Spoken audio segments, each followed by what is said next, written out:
Assalamualaikum warahmatullahi wabarakatuh. Alhamdulillahi rabbil alamin wa bihi nasta'in wa ala umurid dunya waddin wa salatu wassalamu ala asrafil anbiya'i wal mursalin wa ala alihi wa sahbihi ajma'in. Amma ba'du. Qala Allah Ta'ala fil Qur'anil Karim, a'udzu billahi minasyaitonir rajim. Rabbi shrahli sadri wa yassirli amri wahlul 'uqdatam min lisani yafqahu qawli. Qala Rasulullah sallallahu alaihi wasallam, inna Rajaba syahrullahi wa Sya'bana syahri wa Ramadana syahrul umati. Yang terhormat kepada para alim ulama yang saya hormati, Bapak Ibu Guru SMA Negeri 1 Bandar Sri Bawono, wabil khusus kepada Bapak Dr. Andes Nurjaya Rohman SI, nafa'anallahu bi'ulumi. Kepada para dewan juri yang saya hormati dan kepada siswa-siswi SMA Negeri 1 Bandar Sri Bawono yang sangat saya sayangi. Pertama-tama, marilah kita panjatkan puji syukur kita kehadirat Allah Subhanahu wa Ta'ala yang mana telah melimpahkan rahmat, taufik, hidayah serta inayahnya kepada kita semua sehingga kita bisa bertemu dengan bulan yang penuh berkah dan maghfirah ini, yaitu bulan Rajab. Sholawat serta salam semoga tetap tercurahkan kepada junjungan kita Nabi Agung Muhammad Sallallahu Alaihi Wasallam, karena lantaran beliaulah kita mendapatkan petunjuk dari ajaran-ajaran Islam, dan lantaran beliaulah kita bisa membedakan mana perkara yang hak dan mana perkara yang batil. Teman-teman yang sangat saya sayangi, sebagai generasi penerus bangsa dan agama, setidaknya kita harus tahu apa itu 317. Jadi 17 pertama dari 317 adalah 17 Agustus 1945. Ada apa dengan 17 Agustus? Karena tepat di tanggal 17 Agustus 1945 Indonesia merdeka, Indonesia bebas dari penjajahan, Indonesia bebas dari kerja rodi. Dan di saat itu Bapak Insinyur Soekarno membacakan proklamasi dengan dikawal oleh para alim ulama. Jadi kita sebagai generasi penerus bangsa, kita harus tahu kejadian apa yang terjadi pada tanggal 17 Agustus 1945. Lalu 17 apa yang kedua? 17 yang kedua adalah 17 Ramadan. Ada apa dengan 17 Ramadan? Tepat 17 Ramadan seluruh umat muslim memperingatinya sebagai hari nuzulul Quran. Dan apakah itu hari nuzulul Quran? Hari nuzulul Quran adalah hari diturunkannya Al-Quran kepada Nabi Muhammad Sallallahu Alaihi Wasallam. Kenapa kita harus ingat dengan 17 Ramadan sebagai nuzulul Quran? Karena saya yakin tanpa adanya Al-Quran, hidup manusia di alam semesta ini pasti akan berantakan. Karena dengan kata lain, Al-Quran itu sebagai pedoman hidup manusia. Semua yang ada di alam semesta ini ada terkandung dalam Al-Quran. Jadi kita sebagai umat Nabi Muhammad, kita harus mempelajari Al-Quran, kita harus mengamalkan Al-Quran. Lalu dilanjutkan dengan 17 yang terakhir. Apakah itu 17 yang terakhir? 17 yang terakhir adalah 17 rakaat sholat. Jadi dalam satu hari satu malam, dalam sholat 5 waktu itu ada 17 rakaat. Kalau ada yang tidak percaya, mari kita hitung bersama. Kita mulai dari maghrib itu ada 3 rakaat. Dilanjutkan dengan isya ada 4 rakaat. Lalu ada subuh 2 rakaat. Dilanjutkan dengan zuhur ada 4 rakaat. Dilanjutkan dengan yang terakhir asyar itu ada 4 rakaat. Itu yang dinamakan nomor teleponnya Allah. Berapa nomor teleponnya Allah? 34244. Jadi kalau kita semua ini mengaku umat Nabi Muhammad SAW, kita harus bisa berkomunikasi dengan Allah. Bagaimana caranya? Dengan menggunakan 34244. Itu adalah nomor teleponnya Allah. Lalu kapan perintah sholat itu diturunkan? Perintah sholat diturunkan tepat di bulan Rajab. Dan apa yang dinamakan bulan Rajab? Bulan Rajab adalah bulan yang penuh dengan berkah, bulan yang penuh dengan maghfirah.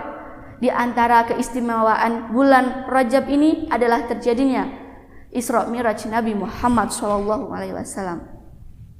Beliau dipanggil menghadap Allah, diberangkatkan dari Masjidil Haram yang ada di Mekah menuju ke Baitul Maqdis yang ada di Madinah, lalu dimi'rajkan menuju ke Sidratul Muntaha. Peristiwa itu sudah jelas diterangkan dalam Al-Quran surah Al-Isra ayat 1 yang berbunyi, A'udzu billahi minasyaitonir rajim. Bismillahirrahmanirrahim. Subhanalladzi asra bi'abdihi laylan minal masjidil harami ilal masjidil aqsa illal masjidil aqsa alladzi barakna haulahu linuriyahu min ayatina innahu huwas samiul basir, yang artinya Maha suci Allah yang telah memberangkatkan makhluknya pada malam hari dari Masjidil Haram menuju ke Masjidil Aqsa yang telah kami berkahi sekelilingnya agar kami perlihatkan sebagian dari tanda-tanda kebesaran kami.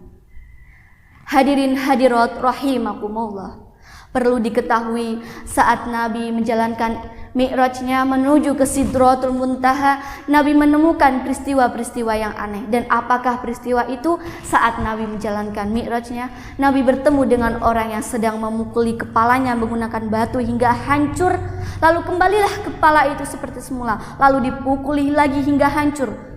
Dan Nabi pun bertanya kepada malaikat Jibril, "Ya Jibril, apa yang dilakukan oleh orang itu? Mengapa mereka memukuli kepala mereka menggunakan batu?" Lalu malaikat Jibril pun menjawab, "Itu adalah contoh orang yang malas untuk mengerjakan sholat."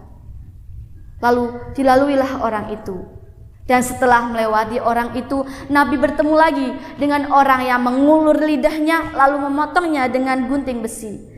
Mengulur lagi, memotongnya lagi, dan begitu seterusnya. Lalu Nabi bertanya lagi kepada malaikat Jibril, "Ya Jibril, apa yang dilakukan oleh orang itu? Mengapa orang itu mengulur lidahnya dan memotongnya dengan gunting besi?" Lalu malaikat Jibril pun menjawab, "Itu adalah contoh orang yang suka memfitnah." Dan setelah melalui orang itu, Nabi bertemu lagi dengan peristiwa yang sangat aneh, yaitu seseorang yang sedang memanen padi.